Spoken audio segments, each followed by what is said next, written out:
Yan, good morning mga ka-shooters. Tayo ngayon ay palit tayo ng ng motor ng Power Wind 2. Ito kay Akong, ito mga ka-shooters.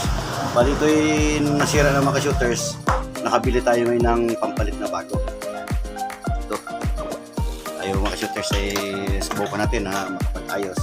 At ito naman ay kailangan na kailangan. At yung salamin pag nabuhay yung aircon, kaya patay yung aircon, kailangan ng fresh na hangin. Kailangan talaga ito dito. Aba natin.